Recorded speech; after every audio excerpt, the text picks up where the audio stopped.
para nós entrarmos em sintonia com os benfeitores espirituais, então vou convidá-los a me acompanhar nessa singela oração.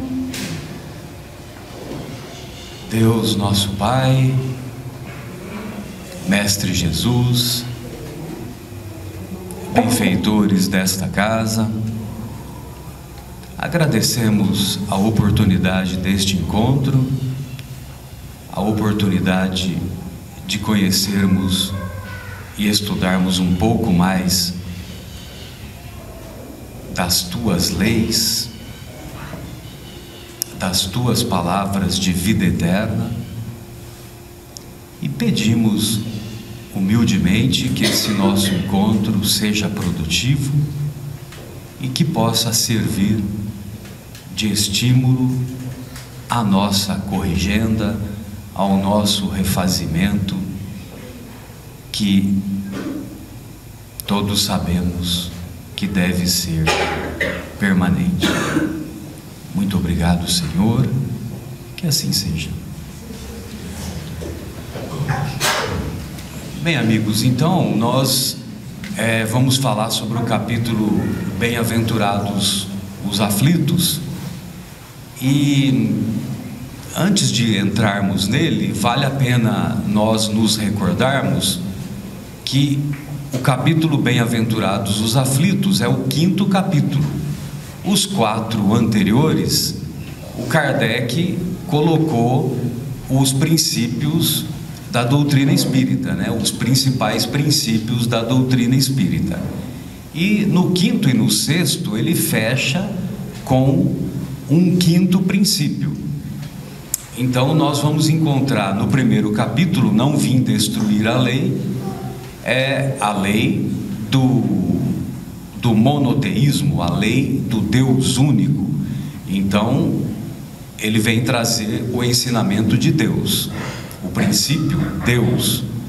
No 2º capítulo, meu reino não é deste mundo, vem trazer o princípio da imortalidade da alma,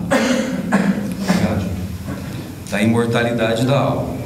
O 3º princípio, o 3º capítulo vem trazer: há muitas moradas na casa de meu Pai, vem trazer o princípio da pluralidade das existências. No 4º capítulo, ninguém poderá ver o reino de Deus se não nascer de novo. O Kardec vem trazer o princípio da reencarnação.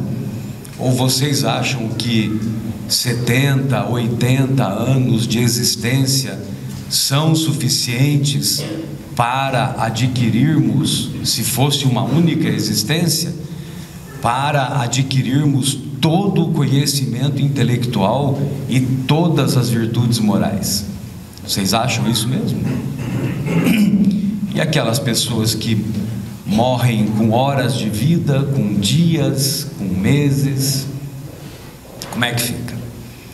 Bem, o 5º princípio, o princípio da comunicabilidade com os espíritos, nós vamos encontrar neste capítulo Bem-aventurados os aflitos, e também no próximo, o Cristo Consolador, porque através das comunicações que recebemos dos espíritos e a mediunidade do nosso querido Chico Xavier, mas não exclusiva dele, como até hoje vários médiuns fazem um trabalho belíssimo de consolo, de trazer as cartas consoladoras dos nossos entes queridos que partiram, nós podemos detectar a presença deste 5º princípio: comunicabilidade com os espíritos.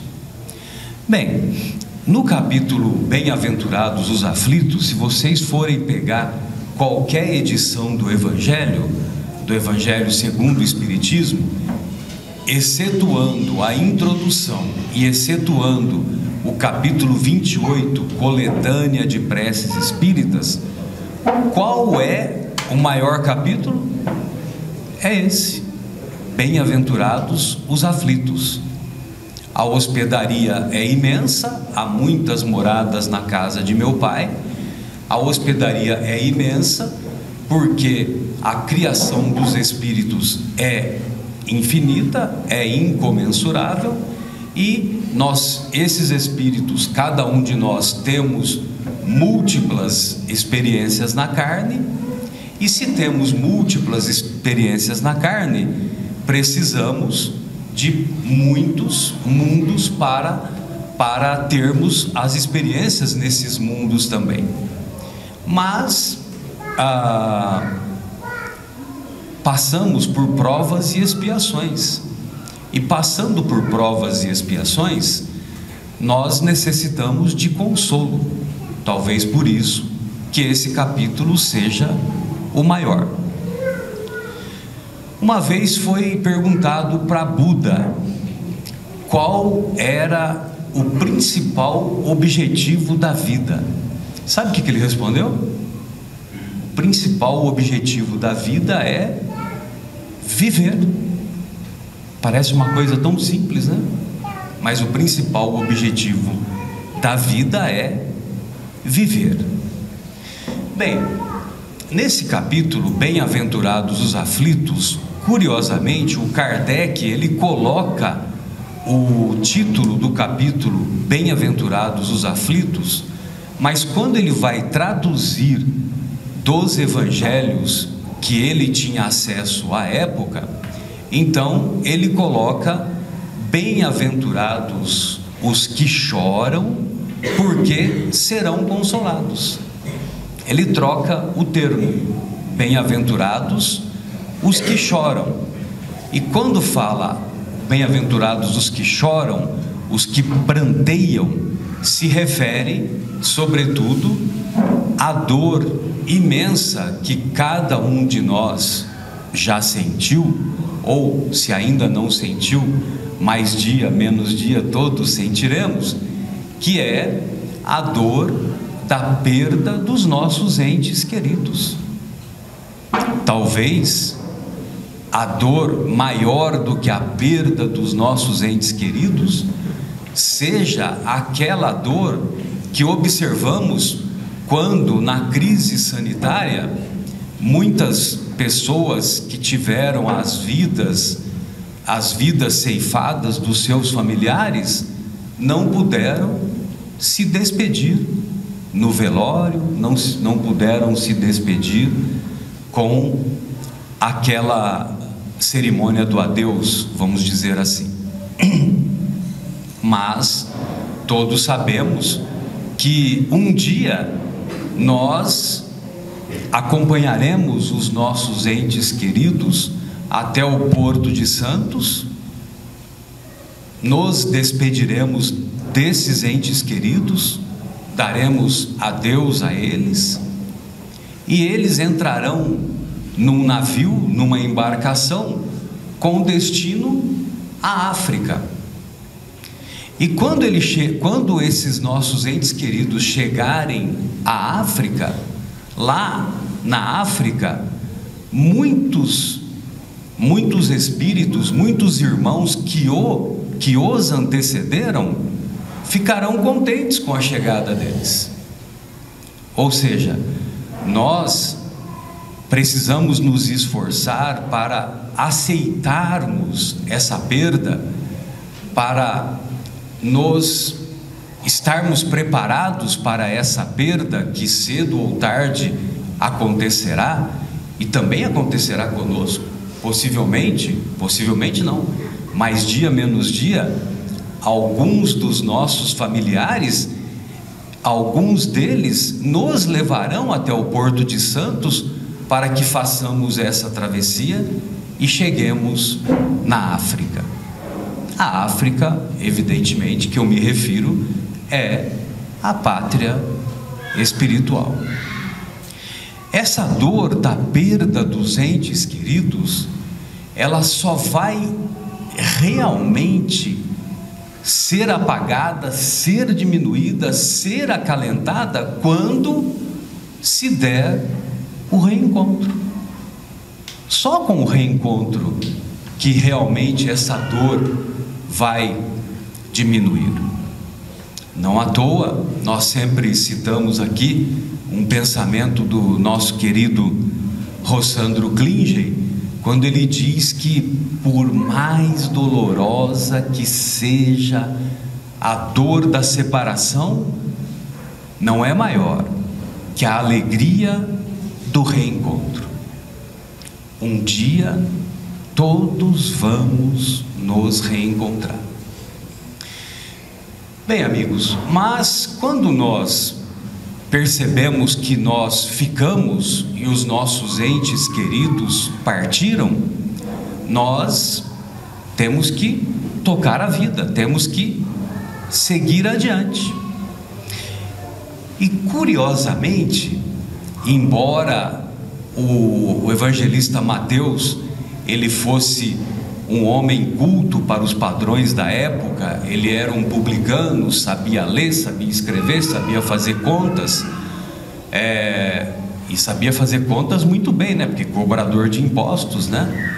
E não sei se vocês sabem, mas naquela época as pessoas não gostavam dos publicanos, justamente por causa que eles eram os cobradores de impostos, né?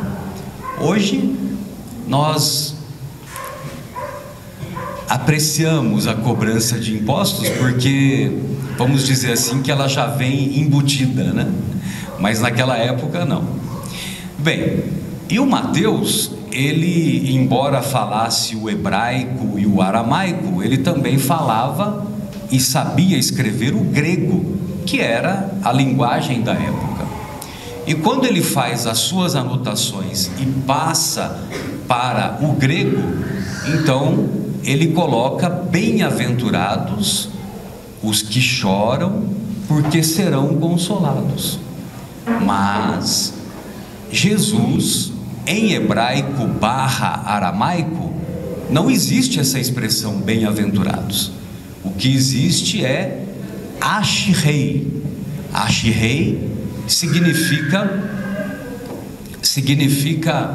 avante, significa persevere, significa não desista, como os nossos irmãos de língua inglesa costumam dizer, don't give up, né? Eles costumam dizer essa expressão. Tem até camisas, né, com essa inscrição don't give up. Bem, e nós estamos nos referindo a isso porque quando se dá a perda dos nossos entes queridos, embora seja doloroso, embora seja dolorosa e realmente difícil de ser superada, principalmente os primeiros dias, as primeiras semanas, que nós não mais conviveremos com esses nossos queridos, quando nós não mais sentiremos o cheiro do seu perfume, não mais apreciaremos o sabor da sua comida e assim por diante, nós temos que seguir adiante. E seguir adiante de cabeça erguida, com fé no futuro, nós vamos fazer as nossas atividades, ou nós vamos nos esforçar para darmos sequência às nossas atividades em homenagem a eles. Então, a nossa mãe, o nosso pai, o nosso irmão, o nosso filho, nós podemos e devemos nos esforçar para bem executarmos as nossas tarefas, bem executarmos as nossas atividades, dedicando a eles em pensamento cada uma dessas atividades, cada uma das conquistas que obtivermos, seja profissional, ou seja no campo afetivo, ou seja no ambiente doméstico. Mas nós sempre nos recordamos desse capítulo, e é um capítulo extenso, é um capítulo que fala da justiça, da justiça de Deus, da justiça e causas das aflições, causas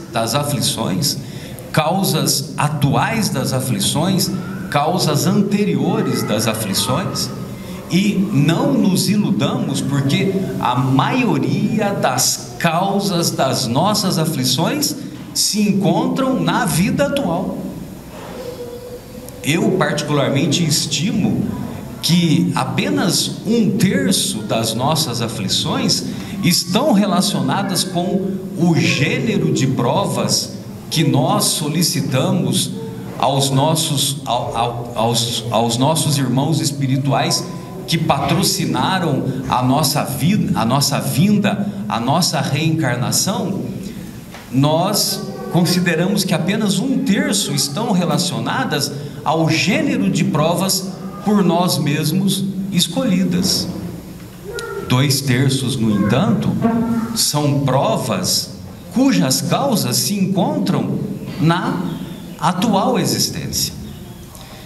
Vejamos bem, em relação às causas atuais, eu não vou entrar nas causas anteriores, não vou entrar no esquecimento do passado, não vou entrar nos motivos de resignação, não vou entrar na bela mensagem de Lacordaire, quando ele diz bem e mal sofrer, que é uma mensagem belíssima. Quando ele termina: bem-aventurados os aflitos, podemos entender como bem-aventurados aqueles que podem provar a ocasião da sua prova, podem mostrar a sua fé, a sua coragem, a sua resignação, a sua submissão à vontade de Deus, naqueles momentos de provação a que todos somos submetidos.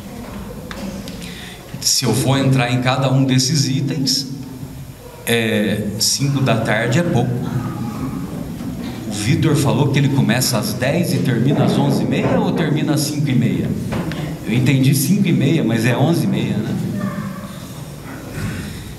Então nós vamos encontrar aqui, referente às causas atuais das aflições, essa belíssima mensagem de André Luiz na obra Vivendo o Evangelho, do nosso querido médium Antônio Baduí Filho. Então ele diz assim, a mensagem é: ainda é tempo, causas atuais das aflições. É provável que ainda agora te vejas consumido pela amargura, lamentando os momentos infelizes que te levaram a erros e desvios. É só eu que cometi erros e desvios? Ou 8 bilhões de pessoas também já cometeram ou cometem? Cobriste de ilusões a alma frágil e ingênua, que seduziste por capricho, declamando promessas impossíveis de cumprir. Injuriaste o corpo físico com abusos de toda espécie, indiferente aos apelos da moderação, minando a saúde e o equilíbrio. Quantos de nós, hipertensos, diabéticos, obesos, que não cuidamos da nossa própria saúde, não fazemos uma dieta saudável, não fazemos exercício físico, e com isso nós desconsideramos essa moderação que o André Luiz fala aqui. Sorveste a taça de prazeres desvairados em aventuras inconsequentes, dilapidando o patrimônio das horas e as possibilidades de realização. A sociedade atual, extremamente hedonista, hedonista significa busca incessante e perturbadora do prazer, busca incessante e perturbadora do prazer. Cultivaste vantagens ilegítimas, movido por ambição e egoísmo, prejudicando o direito alheio. Abraçaste o vício por companheiro inseparável, surdo às advertências amigas, destruindo a dignidade própria e a harmonia interior. Os nossos irmãos da Cracolândia, que infelizmente podemos dizer que são mortos-vivos, eles, infelizmente, destruíram a própria dignidade e a própria harmonia interior.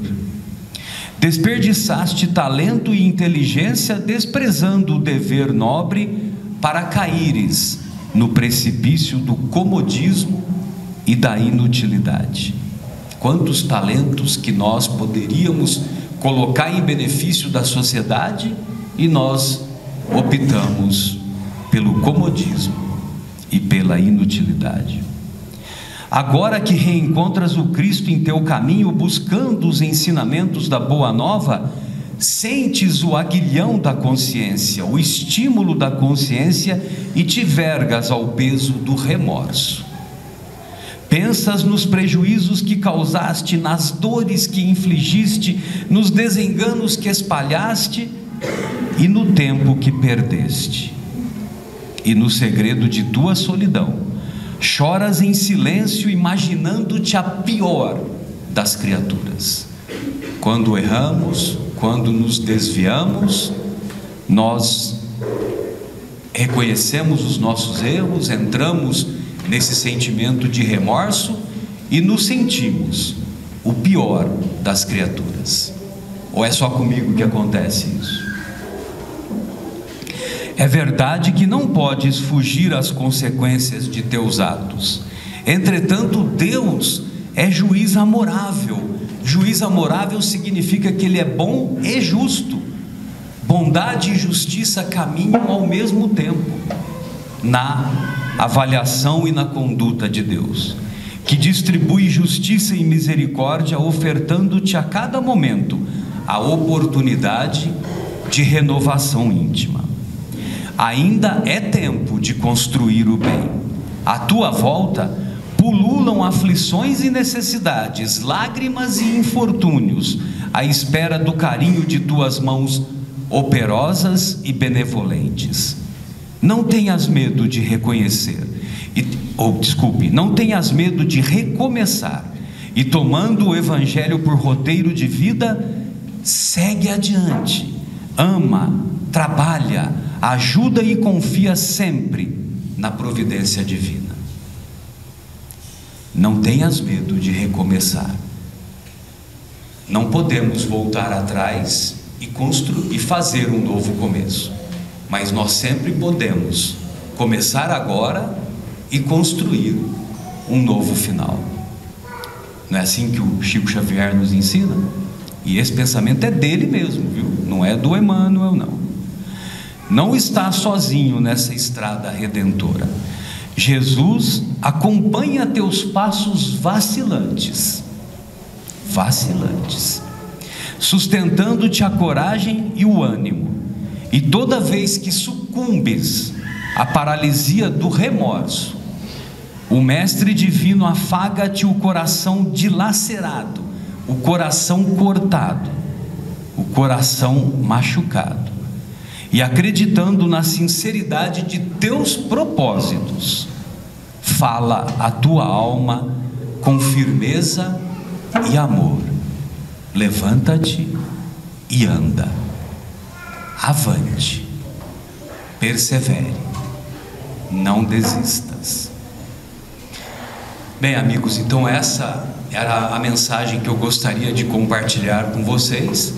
E para nossa despedida, eu gostaria que vocês me acompanhassem em pensamento nesta singela oração. Deus nosso Pai, autor de nossas vidas, agradecemos uma vez mais a oportunidade de refletirmos sobre os teus ensinos e pedimos humildemente que ao longo da semana essa reflexão esteja presente em nosso coração e em nossa mente, a fim de que sejamos capazes de nos esforçarmos para seguir adiante, para perseverar no bem e para perseverar na mudança de nossos propósitos inferiores que ainda carregamos. Muito obrigado, Senhor, que assim seja.